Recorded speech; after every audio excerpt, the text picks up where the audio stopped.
సజీవుడైన యేసు క్రీస్తు నామంలో మనకందరికి శుభములు. దేవుని యొక్క జీవము కలిగిన, వెలుగు కలిగిన, నిత్యత్వములోనికి నడిపించగలిగిన ఆ మాటలను వినడానికి దేవుడు మనకు ఇట్టి అవకాశాలను దయచేస్తూ ఉన్నాడు. దేవాది దేవునికి వందనాలు. రోమా పత్రిక నుండి మనము ధ్యానములను చేసుకొనుచున్నాము. రోమా పత్రికలో అనేక లోతైనటువంటి విషయాలు చాలా విస్తారముగా చెప్పబడ్డాయి. ప్రభువు మన యొక్క మనోనేత్రాలు తెరిస్తే ఆ వాక్యములో ఉన్నటువంటి ఆశ్చర్యమైన సంగతులను మనము గ్రహించవచ్చును. పరిశుద్ధాత్మ దేవుడు మాత్రమే మనల్ని సర్వసత్యములోనికి నడిపించగలడు. పరిశుద్ధాత్మ దేవుడు వాక్యమును మనకు బోధించినప్పుడు మొట్టమొదటగా దేవుడు ఏమై ఉన్నాడు, దేవుడు ఎంత అద్భుతకరుడో, మహిమ గలవాడో, తన యొక్క ప్రణాళికలను బయలుపరచువాడు, మన పట్ల తన చిత్తమును బయలుపరచువాడు.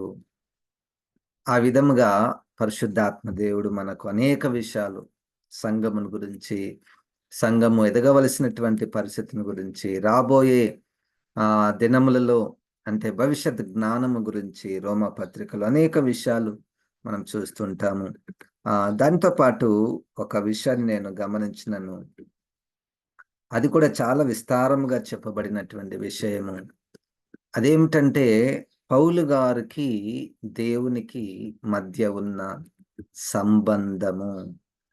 పౌలు గారికి దేవునికి మధ్య ఉన్న సంబంధము కేవలం రోమా పత్రికలో మాత్రమే కాదు, కానీ అపోస్తుల కార్యముల గ్రంథములోను మరియు తాను రాసినటువంటి 13 పత్రికలలోను తన జీవితమును గురించి మనము అనేక విషయాలు చూడవచ్చును, నేర్చుకొనవచ్చును, అనుసరించవచ్చును. దేవునికి స్తోత్రం, హల్లెలూయా. ఈరోజు మన చుట్టూ అనేక మంది పరిచారకులు పరిచర్య చేస్తూ ఉన్నారు. అది ప్రత్యక్షంగాను పరోక్షంగాను.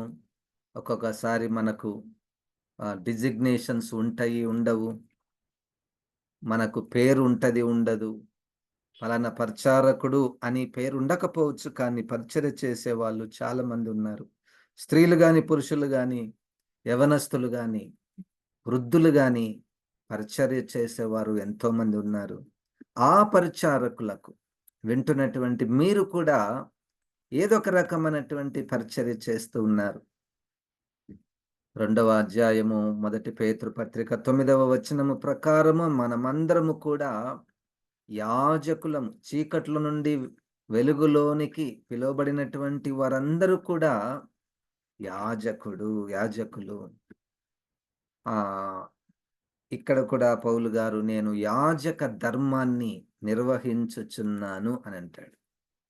అట్లా మనమందరము ఏదొక రీతిగా పరిచర్య చేస్తున్నాము. అయితే ఈ పరిచారకులకు దేవునికి మధ్య ఉన్న సంబంధాలను, కొన్ని వచనాలను మనం చదువుతూ మనల్ని మనము అక్కడ మనము ఉంచుకొని, అంటే నేను పౌలు గారి స్థానములో ఉండగలనా, లేకపోతే ఉండడానికి ఇష్టపడాలి. ప్రార్థన పూర్వకముగా దేవుని అడగాలి, ప్రభువా నేను కూడా నా పితరుడైన పరిశుద్ధుడైన పౌలు గారి వలె నేను ఉండాలని మనము కోరుకుందాము. రోమా 1:1 మనం చాలాసార్లు ధ్యానం చేశాము. మరొకసారి కొన్ని విషయాలు నేను చదివి నేను ముందుకెళ్తాను. యేసుక్రీస్తు దాసుడను. ఇది ఒక రిలేషన్షిప్. దేవునికి నాకు మధ్య ఉన్న సంబంధంలో నేను ఆయనకు దాసుడను. ఈ మాట చెప్పక మునుపు పౌలు గారు అనేకులకు దాసులుగా ఉన్నాడు. ధర్మశాస్త్రానికి దాసుడుగా ఉన్నాడు, శరీరానికి దాసుడుగా ఉన్నాడు. సమాజం తన యొక్క ధర్మము అంటే తన యొక్క మతానికి దాసుడయ్యాడు. ఇక తన మతం ఏం చెప్తే తన మతం నువ్వు పోయి వాళ్ళని చంపేసే, వాళ్ళని తీసుకుని పోయి జైల్లో పెట్టేసాయంటే పెట్టేస్తాడు. కానీ ఇప్పుడు క్రీస్తు దాసుడు. మనమందరము పరిచారకులు. ముఖ్యంగా ఆయన మన యజమానుడు, మనము ఆయనకు దాసులు. మన ఇళ్లలో పనిచేసేవారు మనము ఏమి చెప్తే అది వారు చేయాలి. లేతే కొంతమంది ఆ పనికే మనము వారిని వాడుకుంటూ ఉంటాం. అట్లా దేవుడు మనల్ని తనకు దాసులుగా ఇది దాసులుగా అన్నటువంటిది బానిసత్వం కాదు ఇది. ఇది ఒక రకమైనటువంటి ఆధిక్యత. క్రీస్తుకు దాసుడుగా ఉండుట, దాసురాలుగా ఉండుట అది ఆధిక్యత. రెండోదిగా అపోస్తలుడుగా నుండుటకు అంటే పంపబడినటువంటి వాడు దేవుడు తనను పంపాడు. ఇది గుర్తించాలి. పరిచారకులు దేవుడు నన్ను పంపాడు పలానా పని చేయడానికి. అంటే దేవుని ద్వారా ఇన్‌స్పిరేషన్, దేవుని ద్వారా ప్రేరేపణ. దీనికి వ్యతిరేకమైనటువంటి పదాలు వాక్యములో మనం గమనిస్తే, ఇర్మియా గ్రంథంలో ఎక్కువ భాగములలో నేను వారిని పంపలేదు. ఆ పరిచారకులను, ఆ ప్రవక్తలను, ఆ కాపరులను నేను పంపలేదు అని దేవుడే అంటాడు. కారణం ఏమిటంటే ఆ మాట అనడానికి. అంటే మనం గూడా దాన్ని ఒక పరీక్ష చేసుకోవచ్చు. నేను ఈ పరిచర్య చేస్తున్నాను. ఇది దేవుని ద్వారా పంపబడినటువంటి, ఇవ్వబడినటువంటి పరిచర్యనా? కాదా? అని ఎట్లా తెలుసుకోవచ్చు? అంటే దేవుని యొక్క విషయాలను గ్రహించేవారుగా ఉంటారు. దేవుని చిత్తమును ఎరిగినటువంటి వారుగా వాళ్ళు ఉంటారు. దేవునికే వాళ్ళు లెక్క అప్పగించువారుగా ఉంటారు. దేవునినే మహిమపరచువారుగా ఉంటారు. అది మనం కొన్ని విషయాలను మనం నేర్చుకోవచ్చు. దేవుని సువార్త నిమిత్తము ప్రత్యేకింపబడిన వాడునైనా. సో, ఇక్కడ గూడా స్పెసిఫిక్ మినిస్ట్రీ, స్పెసిఫిక్ మినిస్ట్రీ అంటే నేను ఇంతకుముందు కూడా నేను చెప్తూ వస్తున్నాను. దేవునికి నాకు మధ్య ఉన్న సంబంధంలో ఆయన నాకు ఒక ప్రత్యేకమైనటువంటి పని ఇచ్చాడు. పౌలు గారికైతే సువార్త పని ఇచ్చాడు. అట్లని ఆయన బోధకుడుగా లేడా? బోధకుడు కూడా ఉన్నాడు. అనేక విషయాలు ఆయన బోధించాడు. కానీ ప్రైమరీ పర్పస్ ఆయన ఎంతవరకంటే ప్రాణం పెట్టునంతగా ఆయన సువార్తను ప్రకటించాడు. అదే విధంగా సంఘాలను తన బోధ ద్వారా బలపరిచాడు. ఆయన కాపరిగా ఒక సంఘంలో లేడు కానీ, సంఘము పట్ల మాత్రం ఆయనకు చాలా భారము ఉన్నట్లు మనం వాక్యంలో మనం చూస్తాం. ఇది 5వ వచనంలో మనం ఇంతకుముందు కూడా దాన్ని చూసాము. దేవుని సువార్త నిమిత్తము, ఆయన నామము నిమిత్తము సమస్త జనులు విశ్వాసమునకు విధేయులగునట్లు ఈయన ద్వారా మేము కృపను, అపోస్తలత్వమును పొందితిమి. ఇక్కడ ఒక పాఠము. ఈ సేవకులకు దేవునికి మధ్య ఉన్న సంబంధంలో ఆయన నామము నిమిత్తము పరిచర్యలో దేవుని నామము నిమిత్తము అంటే ఇప్పుడు మనకు ఫారిన్ మినిస్టర్ జయశంకర్ గారు ఉన్నారు. వారు ఏదన్నా కంట్రీకి పోతే "నువ్వు ఎవరివయ్యా" అంటే నేను పలానా Indian. I am an Indian.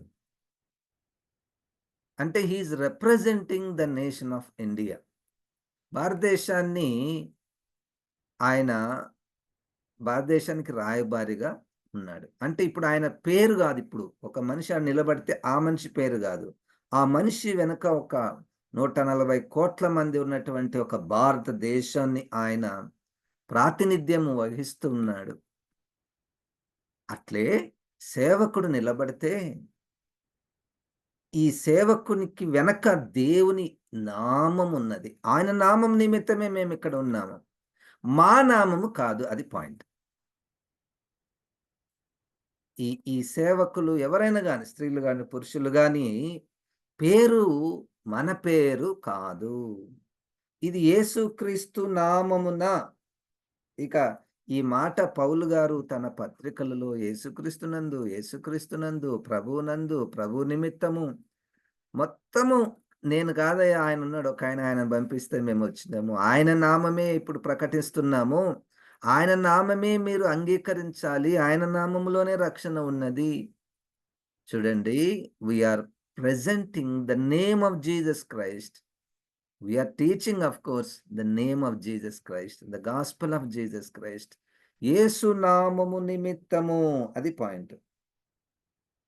ఆయన నామము నిమిత్తము.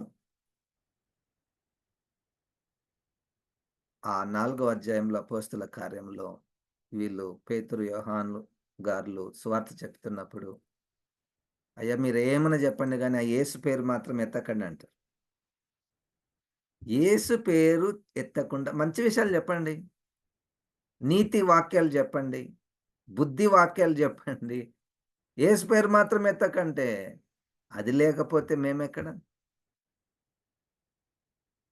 హ్మ్. సీ అందుకని ఇక్కడ మనము ఒక పాఠం ఏమిటంటే seek never ever seek personal recognition or glory. నా పేరు ఎందుకు పెట్టలేదు? నన్ను నా పేరెందుకు పిలువలేదు? అని ఆ సందర్భాలు ఇంకా ఎన్నో మనకు ఆ బ్యానర్ మీద నా పేరెందుకు రాయలేదు? లేకపోతే ఈ చర్చి కన్‌స్ట్రక్షన్‌లో నా పేరెందుకు లేదు? నేను సంఘానికి ఇంత ఇచ్చిన నా పేరెందుకు పిలవలేదు?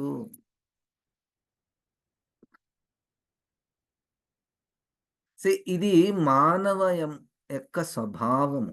మానవుని యొక్క స్వభావం అది. అది తప్పని గాదు గానీ అది వచ్చేసిందది. మనలో ఉన్నటువంటి బీజమే అది. కానీ ఇప్పుడు కొత్తది వచ్చింది గదా! కొత్త నీరొచ్చింది కదా! యేసు రక్తంలో కడగబడ్డాం కదా! అప్పుడు మన యొక్క దృష్టి, మన యొక్క స్వభావం మారిపోయింది. అయ్యా! ఏదన్నా ఉంటే అది యేసు నామముననే ఉండాలి. ఏదన్నా జరిగితే అది యేసు నామములోనే జరగాలి. For the glory of the lord. దేవుని నామ మహిమార్థమై ఈ బిల్డింగ్ మేము కట్టుకోగలిగాము అంతే. I don't no. మరి నేను ఎక్స్‌ట్రీమ్‌గా ఆలోచిస్తున్నానా? పాత మనిషినా? అట్లా అనిపిస్తది ఒక్కొక్కసారి. ఈ ప్రెజెంట్ జనరేషన్‌కి మీరు పనికిరారు సార్. దేవునికి పరిచారకులకు మధ్య ఉన్న సంబంధం మీలో వింటున్నటువంటి మీలో ఎవరైనా సేవ చేస్తుంటే, ఈ ఈ ఈ షర్ట్ మీద లేదా ఈ టీ షర్ట్‌ల మీద అంబటిపుడి ప్రవీణ్ కుమార్ మినిస్ట్రీస్ నేనదేసుకొని తిరుగుతుంటే ఏంటి? What you want people to know about it? నన్ను జూడండి, నన్ను గుర్తించండి, నన్ను హెచ్చించండి. అది కాదు గదా! దేవుని నామం నిమిత్తము. నేను విన్నాను అది కరెక్టో కాదో గాని, ఈ పెన్నులు గూడా పెన్నుల మీద గూడా ప్రవీణ్ కుమార్ మినిస్ట్రీస్. అంటే నేను. వేరే వాళ్ళు కాదు. పెన్నుల మీద నేనే కొట్టించుకున్నాననుకో. I don't know. యేసు నామము నిమిత్తము అది పరిచారకులకు, సేవకులకు, దేవునికి మధ్య ఉండవలసినటువంటి సంబంధము. ఆయన ద్వారానే మేము అపోస్తలత్వమును, కృపను పొందితిమి. పౌలు గారు చాలా దగ్గరలలో మనం చూడబోతున్నాం. ఆయన ద్వారా పొందుకున్నాం, ఆయన ద్వారా పొందుకున్నాం, ఆయననే ఇచ్చాడు, ఆయన ద్వారానే ఇవి మేము మాకు అనుగ్రహించాడు అని చెప్పడంలో ఉన్న ఉద్దేశ్యం ఏమిటంటే, మాదేం లేదు సార్. మాదేం కొంతమంది నేనెంత కష్టపడ్డాను, ఎంత కష్టపడ్డాను, ఇంత టాలెంటు ఆ! అనేటువంటి మనస్తత్వము లేదు కదా! సేవకుల దగ్గర. నేనేమై ఉన్నానో దేవుని కృప వలననే. ఎంత బావుంది కదా అది. ఆ మనస్తత్వము. ఆ క్రీస్తు ఆత్మ మనకు ఇప్పుడు బోధించుచున్నది. ఇక 1:21 ఫిలిప్పీ పత్రికలో బ్రతుకున్నది నేను కాదు. నాయందు క్రీస్తే జీవించుచున్నాడు. అది ఎంత బావుంది కదా! గనుక వింటున్నటువంటి నీవు పరిచర్య చేస్తున్నట్లయితే, నీవు ఏ పరిచర్యలో ఏం చేస్తున్నా all are given, granted, gifted. ఇవన్నీ మనం పొందుకొని ఉన్నాము. దేవునికి స్తోత్రం. హల్లెలూయా! ఒక భాష నాకొచ్చు సార్. మంచిగా ధారాళంగా పరిచర్యలో నేను వాగ్ధాటిగా మా వాక్యం చెప్పగలను అన్నటువంటి అతిశయము, గర్వము నాకు ఒక్కొక్కసారి వస్తుంటదండి. ఒక్కొక్కసారి అది ఎంత దానివల్ల కొన్ని నిమిషాలు నేను ప్రభువా! ఒక దురాత్మ వచ్చినట్టే అవుతది. దురాత్మ వచ్చినట్టే అవుతది. నేను ఇంత చేయగలను నాకెందుకు వాళ్ళు ఇస్తలేరు? ఈ ఆ మాట అనడంలో ఉన్న ఉద్దేశ్యం ఏందంటే, ఇది నాకు something belong to me. This is mine. This is my effort. This is my experience. This is my talent. This is my power అన్నట్లుగా అవన్నీ కాదు కానీ, దేవుని ద్వారా కృపను, అపోస్తలత్వమును మేము పొందుకొని ఉన్నాము. 9వ వచనంలో 8వ వచనంలో మీ విశ్వాసం సర్వలోకమున ప్రచురం చేయబడుచునని బట్టి మొదట మీ అందరి నిమిత్తం యేసుక్రీస్తు ద్వారా నా దేవునికి కృతజ్ఞతాస్తుతులు చెల్లించుచున్నాను. ఇది గూడా సేవకులకు ఉండవలసినటువంటి లక్షణం ఏందంటే always not criticising. There are good people. There are wonderful people. There are good believers. మంచి విశ్వాసులున్నారు. వారి విశ్వాసం బట్టి దేవునికి కృతజ్ఞతలు. ఇది సేవకులకు ఉండవలసినటువంటి లక్షణాలు. సరే దేవా నువ్వు నన్ను దీవించావు నీకు వందనాలు. నాకు మంచి కుటుంబం ఇచ్చావు నీకు వందనాలు. ఇల్లునిచ్చావు దేవా నీకు ఆమెకు గూడా దేవా నువ్వు మంచి ఆశీర్వాదాలిచ్చావు. మంచి ఆత్మీయతనిచ్చినావు. ఆయనకు ప్రభువా నువ్వు మంచి తలాంతునిచ్చినావు. ఎంత మంచిగా పాటలు పాడతారు వాళ్ళు ప్రభువా! దేవా నీకు వందనాలు. నిజంగా మన చుట్టూ ఎంతోమంది పాటలు పాడేవారున్నారు. అద్భుతంగా వారి పాటల ద్వారా నేనెంతో బలపడ్డాను. వారి పాటల ద్వారా నేనెంతో బలపడ్డాను. వారిని బట్టి దేవునికి వందనాలు, కృతజ్ఞతలు చెల్లించుట. సంఘములో దేవుని ద్వారా ఏర్పాటు చేయబడి పరిచర్యలో వాడబడుతున్నటువంటి వారిని బట్టి మనం కృతజ్ఞతలను చెల్లించుట మనం నేర్చుకోవాలి. ఇదేందంటే ఒక సేవకుడు అన్న తరువాత is a public property. It's not a selfish things. మన వ్యక్తిగతమైనటువంటి విషయాలు కాదు. పరిచారకుడు బై డెఫినిషన్ దేవునికి, ప్రజలకు మధ్య ఉన్నటువంటి వ్యక్తులు. గనక సంఘమును బట్టి, సంఘ విశ్వాసం బట్టి, సంఘంలో జరుగుతున్నటువంటి పరిచర్యలను బట్టి దేవునికి వందనాలు, వందనాలు, వందనాలు.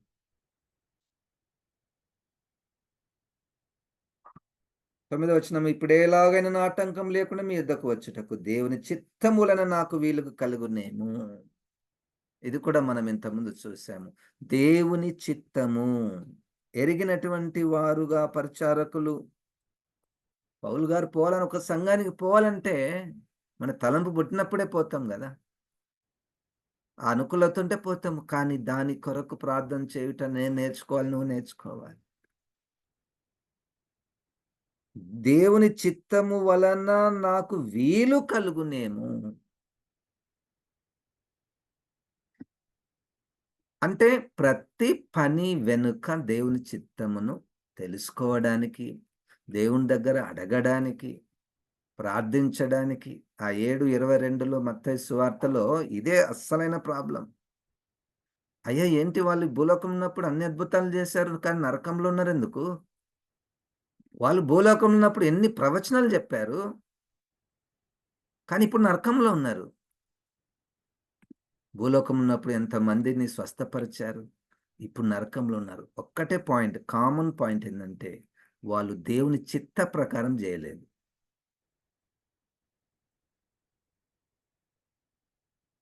వాళ్ళు పాపం జేసినట్టు అక్కడ ఏం లేదు. పాపం జేసినట్టు లేదు. మరి పాపం చేయకుండా నరకానికి ఎట్లా పోయారంటే దేవుని చిత్తం ఎరుగక చెయ్యకయే పాపమేమో. ఏదో ఒకటైతే స్ట్రాంగ్ పాయింట్ దేవుడు మనకిస్తున్నాడు. మనమేమనుకుంటామంటే పాపం జేయకుంటే పరలోకం బోతాం. పాపం జేయకుంటే పరలోకం బోతాం. దేవుని చిత్తం పోక ఎరగకుండా దేవుని పని చేస్తే అక్రమము చేయు వారులారా మీరెవరో నాకు తెలీదు. నా యొద్ద నుండి తొలగిపోండి. కనుక పరిచారకులన్నటువంటి వారు దేవుని చిత్తము కొరకు వేచి ఉండుట, ప్రార్థించుట, ఆయన మీద ఆధారపడుట. దేవునికి స్తోత్రం. హల్లెలూయా!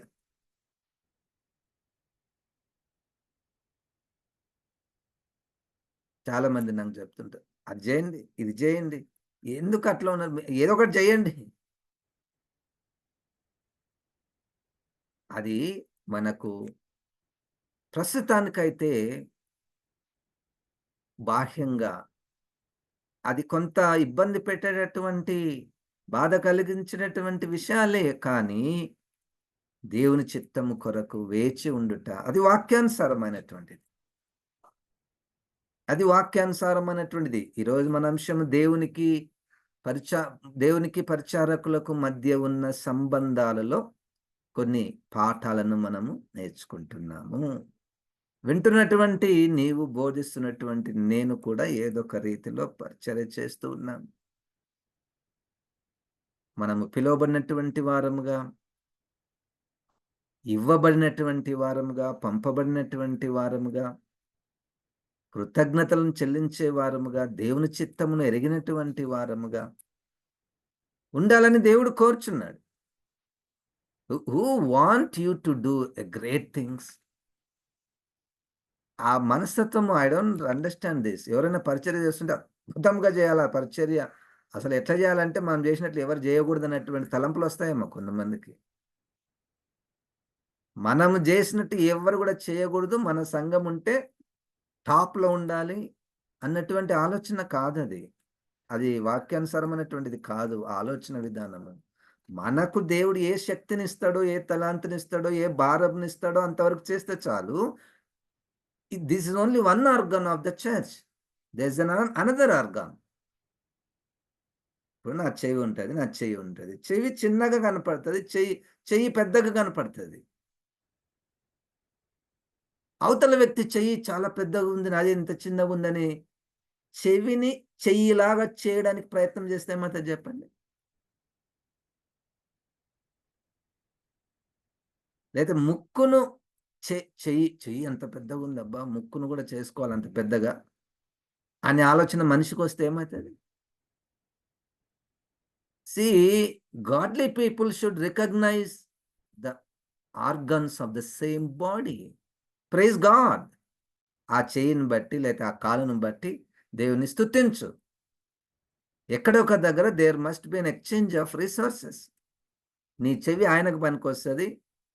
ఆయన చెయ్యి నీకు గూడా పనికొస్తదన్నటువంటి విషయమును మనం గుర్తించాలి అంతే గాని, it's not serving the lord in the spirit of competition.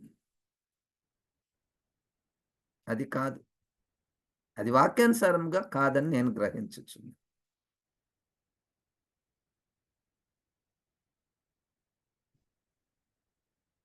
గనక దేవుని చిత్తము మనము వలన నాకు వీలు కలుగునేమో అని నా ప్రార్థనల యందు ఎల్లప్పుడూ ఆయనను బ్రతిమిలాడుకొనుచున్నాను.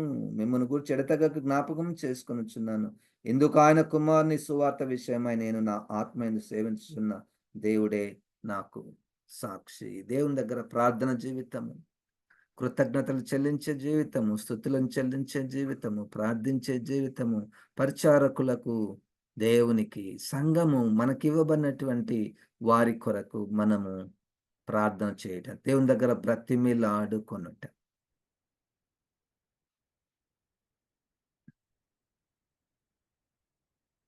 ఒక 20 సంవత్సరాల తర్వాత ఒక యవ్వన స్త్రీ నన్ను కలిసి, "అన్నా, నువ్వు రాసిన లెటర్ మా దగ్గర ఇంకా ఉంది" అన్నది. ఏం లెటర్ అంటే, నేను ఒకప్పుడు వాళ్ళకి సండే స్కూల్ తీసుకునేటోన్ని. సండే స్కూల్ తీసుకునేటప్పుడు ఉన్నప్పుడు అంటే ఇట్స్ నాట్ అబౌట్ మీ. అంటే ఒక లెసన్ మనం అది తీసుకోవచ్చు ఎవరైనా. సండే స్కూల్ తీసుకుంటున్నప్పుడు it's not about teaching a lesson. That's not end of the ministry. నేను లెసన్ బాగానే టీచ్ చేశాను. మరి పాటలు బాగానే నేర్పించాను. సర్టిఫికేట్లు ఇచ్చాను. ప్రైజ్‌లు ఇచ్చాను. అలాంగ్ విత్ దెమ్ దానితో పాటు you are burden for them. వారి కొరకు బ్రతిమలాడుకొనుట, ప్రార్థించుట, వారి కొరకు వారి పట్ల భారం కలిగుండుట. I used to take their addresses. చిన్న పిల్లలు అప్పుడు వాళ్ళు చిన్న పిల్లలు. Fifth class, sixth class, seventh class. వాళ్ళ అడ్రెస్‌లు తీసుకొని వాళ్ళకు అప్పుడు మేము ఉత్తరాలు రాసే కాలము. లెటర్స్ రాసే కాలము ఉన్నది. ఇప్పుడు లేదులెండి అది. ఇప్పుడు మనం ఏం జేయొచ్చు? ఫోన్‌లు జేయొచ్చు. ఫోన్‌లు జేసి వాళ్ళను పలకరించొచ్చు. సీ అందుకని ఇతరుల కొరకు బ్రతిమిలాడుకొనుట, వారిని ఎల్లప్పుడూ జ్ఞాపకం చేసుకొనుట, పరిచారకులు పరిచారకులు పని వరకే కాకుండా సంబంధాలను కలిగి ఉండాలి. పని వరకే కాదు, సంబంధాలను కలిగి ఉండాలి. నేను మీకు బోధిస్తా, నేను మిమ్మల్ని ఏమి కలవను. నాకు మీరు సంబంధం లేదు. నేను బోధిస్తే మీరు వినాలి, పాటిస్తే పాటించండి, లేకపోతే లేదు.